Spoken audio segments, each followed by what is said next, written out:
So we'll continue with the topic diarrheal diseases. So we have seen in the previous video I have dealt with pathophysiology. So now we'll see what are the symptoms of this diarrhea. So symptoms of diarrhea, it is mainly divided into two types, that is complicated and uncomplicated diarrhea. Okay, complicated symptoms and uncomplicated symptoms.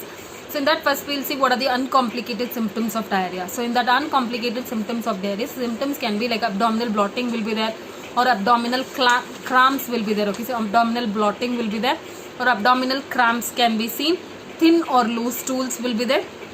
The stool will be watery. Okay, the stool will be watery, and the sense of urgency will be there. Okay, sense of urgency will be there to pass the stools like immediately. So that is sense of urgency will be there. Nausea and vomiting will be there along with diarrhea. So that is usually this symptoms of diarrhea is usually divided into one is complicated diarrhea and uncomplicated diarrhea. So in case of this uncomplicated diarrhea, the symptoms that usually can be seen is that abdominal bloating will be there, abdominal cramps, thin or loose stools, watery stools, nausea, vomiting will be there along with diarrhea, as well as a sense of urgency will be there. So this is about this uncomplicated symptoms of diarrhea. So next is complicated symptoms. So complicated symptoms will be present along with uncomplicated symptoms. So the symptoms which is present in the uncomplicated, that also will be included in this complicated symptoms. Other than that, you can see like fever will be there, blood will be there, and also there will be undigested food in the stool. Okay, so also there will be undigested food in this stool. Weight loss will be there, dehydration will be severe, and also there will be dark urine. Okay, so there will be dark urine or less urine on output. Okay, so that is dark urine will be there or less urine output will be there. And next is rapid heartbeat. Okay, so heartbeat will be very rapid. Okay, the heartbeat will be very rapid. Dry skin will be there, headache will be there. Okay, dry skin will be there, headache will be there, as well as confusion will be there. Okay, as well as confusion, the child will be irritable. Okay, the child will be irritable. So these are usually the symptoms of this like complicated symptoms of diarrhea. So complicated symptoms of diarrhea will be present along with uncomplicated symptoms of diarrhea. Okay, it will be present along with uncomplicated symptoms of diarrhea. So symptoms usually include such as fever, blood, undigested food in the stool, then undigested food in the stool, and also there will be fever, dehydration, dark urine or less urine on output, and also irritable. So there will be irritable, dry skin, rapid heartbeat, headache will be there, as well as confusion. So these are usually the symptoms of diarrhea, that is complicated symptoms as well as uncomplicated symptoms of diarrhea. Okay, complicated as well as uncomplicated symptoms of diarrhea. So next is diagnosis. So what are the diagnoses that we can see in case of diarrhea? So how we can diagnose the thing? So first we have to collect complete history of the illness. Okay, we have to check for the complete history of the illness, and then we have to go with checking in physical examination. Physical examination, what are the things that we do? We'll just go with signs of dehydration. Okay, we'll just go with checking the signs of dehydration. So what are the signs of dehydration that we can see? Dry mouth, sunken eyes. Okay, dry mouth, sunken eyes will be there, or like usually there will be irritability. Okay, there will be irritability. So that is usually in this physical examination we have to go with checking the signs of dehydration. Okay, we have to go with checking signs of dehydration. Then we have to go with stool examination. Okay, we have to go with stool examination. That is microscopic examination of the stool should also be done. Then blood examination should be done. Then vital signs has to be checked. So what are the diagnostic evaluation that we go? It is complete history collection, physical examination, blood test, stool examination, and vital signs has to be assessed. So these are usually the diagnostic evaluation. So next is management. The best management or the best thing that we can cure or reduce the diarrhea, it is by giving ORT. Okay, that is oral rehydration therapy. Okay, by oral rehydration therapy along with ORS, that is oral rehydration solution. So the best way to control diarrhea, it is mainly by ORT, that is oral rehydration therapy, or along with ORS, that is oral rehydration solution. Okay, along with oral rehydration solution. So that is usually about the severe conditions of dehydration. It is usually managed by intravenous therapy. Okay, severe condition of this dehydration usually managed by intravenous therapy. Okay, the best management of this to control this diarrheal disease, it is mainly by ORT, that is oral rehydration therapy, or by ORS, that is oral rehydration, along with oral rehydration, not or by, along with this ORT, along with this ORS is done, is oral rehydration solution. In case of severe dehydration, intravenous therapy started. Okay, intravenous therapy it is usually started. So that is usually about this thing. So now this ORS packet is usually recommended by WHO. It is usually recommended by WHO and it is also approved by Government of India. Okay, it is also approved by Indian government. Okay, it is also approved by Indian government. So what are the things that is usually contained in the ORS packet? You all might be knowing. So what are the things that usually it contains? Sodium chloride 3.5 grams, potassium chloride 1.5 grams, sodium chloride 3.5 grams, potassium chloride 1.5 grams, sodium citrate 2.9 gram, and glucose anhydrous. Okay, glucose anhydrous. So what are the ORS packet that usually contains? It contains sodium chloride 2.5 grams, potassium chloride 1.5 grams, sodium citrate 2.9 gram, and glucose anhydrous. So this is usually recommended by Indian government also and it is approved by WHO. This is the thing that usually we do in case of managing diarrhea. Okay, in case of managing diarrhea. So next is usually WHO. It also recommended other like zinc supplement with ORS. Okay, WHO also recommended zinc supplement along with ORS. Okay, WHO recommended zinc supplement along with ORS. So that is usually zinc is an important factor for normal growth and development of the child. Okay, zinc is usually an important factor for normal development of growth, like normal growth and development of the child. Okay, for normal growth and development of the child. So that is usually if diarrhea is there or if diarrhea is not there, then also zinc is required for the child. Okay, zinc is required for the children. So zinc supplement has been found to reduce, like zinc supplement is usually given like in case of severity of diseases, we have to, the diarrheal diseases, we have to go with zinc supplement. Okay, we have to go with zinc supplement. So what are the routine dose of zinc supplement that we usually give? It is like if children are older than 6 months, okay, if the children are older than 6 months, then 20 milligram per day for 10 to 14 days has to be given. Okay, if there is severe diarrhea, then zinc supplement has to be given because zinc is an important factor for growth and development of the children with or without diarrhea. So if at all if diarrhea is there, then zinc supplement has to be compulsorily given. So we'll see what are the dosages that we have to give for the children. So zinc supplement can be given if the children is below more than 6 months. Okay, if the child is more than 6 months, then 10 to 14 milligrams per day we have to 20 milligrams should be given per day for 10 to 14 days. Okay, for 10 to 14 days. And for children, if they are younger than 6 months, okay, if they are younger than 6 months, then 10 milligrams should be given for 10 to 14 days. Okay, 10 milligrams should be given for 10 to 14 days. Okay, this is usually dosage that has been given, the dosage of zinc supplement that is usually given to the children, and this zinc supplement is recommended by the WHO because zinc supplement is required for the children for normal growth and development with or without diarrhea, and if at all if diarrhea is present, then zinc supplement has to be compulsorily given. So what are the dosage that we have to give? If the child is below or above 6 months, 20 milligram of zinc supplement should be given for 10 to 14 days and it should be given per day. And if it is less than, like the baby is less than 6 months, then 10 milligrams should be given for 10 to 14 days. So that is usually about this zinc supplement.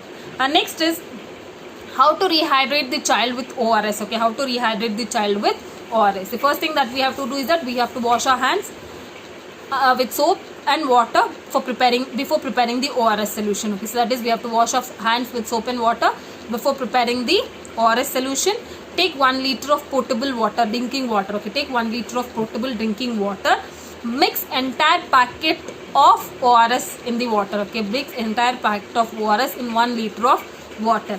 Use this solution which is prepared within 24 hours. Okay, it should be used within 24 hours. So what are the things that we have to do? We have to wash our hands before preparing the ORS. Take 1 liter of potable drinking water. Add the full packet of ORS in this 1 liter of water. Use the solution within 24 hours. Okay, use the solution within 24 hours. Then give the sick child as much as the solution is required. Okay, in small amount, it should be given a small amount, but frequently it should be given. Okay, frequently it should be given, like the child, if the child is sick. Okay, if the child is sick. Okay, so that is usually about this thing. Then along with this, the child should be given other fluids also. Okay, along with this, the child, so that this is mainly done to prevent dehydration. Okay, this is mainly done to prevent dehydration. So that is the ORS should be given for small frequent, like small amount for a frequent time, and then we can, along with this, we can give other juice, like other fluids also, such as breast milk, as well as any juice that is to be given, and then it is done. ORS usually will not stop diarrhea, but it usually prevents dehydration. Okay, it usually prevents dehydration. So that is usually given. And if at all the child vomits, okay, if at all if the child vomits, wait for 10 minutes. Okay, if the child vomits, wait for 10 minutes, and then give it again. Okay, so don't stop, like if the child is vomiting, don't stop thinking that the child is vomiting, so we should not give. So if the child is vomiting also, wait for 10 minutes, then we can give this ORS for them. Okay, then we can give this ORS them. Other than that, the child can be given homemade fluids. Okay, other than that, the child can be given homemade fluids such as dal water, lassi, lemon water, until the diarrhea stops. Okay, until the diarrhea stops. So like lassi, lemon water, dal water, it can be given to the child until diarrhea stops. So that is usually given. So see that the child takes plenty of fluids. Okay, see that the child takes plenty of fluids. So that is usually about this, how we can make the child to be rehydrated. So that is prepare, first we have to prepare the ORS solution, then give this ORS solution frequently to the child if is sick. Along with this, we can give other fluids also then. And the child vomits, don't stop giving ORS, wait for 10 minutes and then continue this. So better you can give them homemade fluids for the child, like dal water, lassi or lemon water to the child, so until diarrhea controls, because this ORS will not stop diarrhea but it can prevent dehydration. Okay, it can prevent dehydration. So that is usually about this thing. Normal diarrhea, mother can prepare like ORS in the home itself, and she can give it to the baby, so child. Okay, she can give it to the child. So that is usually about this, how the child can be rehydrated. Okay, how the child can be rehydration. So that is usually about this. So after rehydration, then after few hours we have to assess for the dehydration. Okay, we have to assess for the dehydration after this also. Okay, after this also, if it has not been stopped, then immediately the child has to be hospitalized. Okay, immediately the child has to be hospitalized. So that is usually about this thing. So that is usually about this thing, that is usually done. And that is mainly like how much ORS we have to give. Okay, how much ORS we have to give. So according to this, like according to the age, we have to give the ORS solution to the child. Okay, ORS solution to the child. So what are the like according to what are the things that is given. So I will be giving you the notes. You can just refer to that. So if the age is less than 4 months, if the age is less than 4 months, or weight is less than 5 kg. Okay, the age is less than 4 months, or weight is less than 5 kgs, then 200 to 400 ml of ORS can be given. Okay, 200 to 400 ml of ORS can be given. So like this for different age groups, so different solution it is given. So that is you can just go through. So it is usually about this, like how we can rehydrate the child with the help of ORS. If at all after this also we have, if the dehydration is not reduced, then we have to hospitalize the child. Okay, then we have to hospitalize the child. So that is usually done. So other management, this is about this management of this diarrhea with this ORS. Other management that we have to go, it is that by nutritional management has to be done. Okay, nutritional management has to be done. Nutritional management is a vital role which plays a vital role in the management of the diarrhea. Okay, nutritional management plays a vital role in management of the diarrhea. So that is high energy food should be given. Okay, high energy food should be given. So it is like yogurt, fat and cereals are quite well absorbed during diarrhea, so therefore this should be given. So the high energy food such as yogurt, fat, cereal should be given because it is highly absorbed in the during the diarrhea, but it should be given small frequent doses. Okay, it should be given small frequent. So that is nutritional management plays an important role in the diarrhea management. So that is mainly we have to go with high energy foods. Okay, we have to give them high energy foods. So that is usually done. So this is about this management of diarrhea. So how we can prevent the diarrhea? Understood. Management is mainly given by ORS, like what is usually done by ORT, that is oral rehydration therapy, and then nutritional management. So how we can prevent diarrhea? Exclusive breastfeeding. Okay, so that is usually we can prevent this by exclusive breastfeeding. Immunization should be done correctly. Then we have to improve weaning practices. Okay, improve weaning practices, especially avoid bottle feeding. Okay, especially avoid bottle feeding. Okay, we have to avoid bottle feeding. No artificial nipples should be given to the infants. Okay, no artificial nipples should be given to the infants. Like clean and drinking water should be used. Okay, clean and drinking water should be used. Environmental hygiene should be maintained clean. Okay, environmental hygiene should be maintained clean. So that is usually we have to educate the family members regarding environmental sanitation. So that is usually done. So and hand washing practices should be done properly. And that is usually about this. And vegetables should be washed properly before using the vegetables. The vegetables should be washed properly. This has to be educated to the mothers as well as to the family members. So that is usually these are some of the preventive measures that we have to take in order to prevent diarrhea. So mainly what is the measures that we take? So mainly we go with taking, like we have to wash hands regularly. Environmental sanitation has to be maintained. Hygienic practices has to be done. Proper hygienic practices should be done, like cleaning like we have to wash the raw vegetables frequently, fruit should be washed and then it should be consumed. And then breastfeeding should be done, weaning practices should be improved. So all these things we have to educate the mothers regarding sanitation, personal hygiene, everything should be done. Safe and clean drinking water should be used. So these are usually the things that is usually done for like preventive measures that we usually do in order to prevent diarrhea. Okay, so this is about this diarrheal diseases, like what is diarrhea, causes of diarrhea, types of diarrhea, symptoms of diarrhea, pathophysiology of diarrhea, and what are the diagnostic evaluation that we do and how it is managed. So all these things we studied in this video.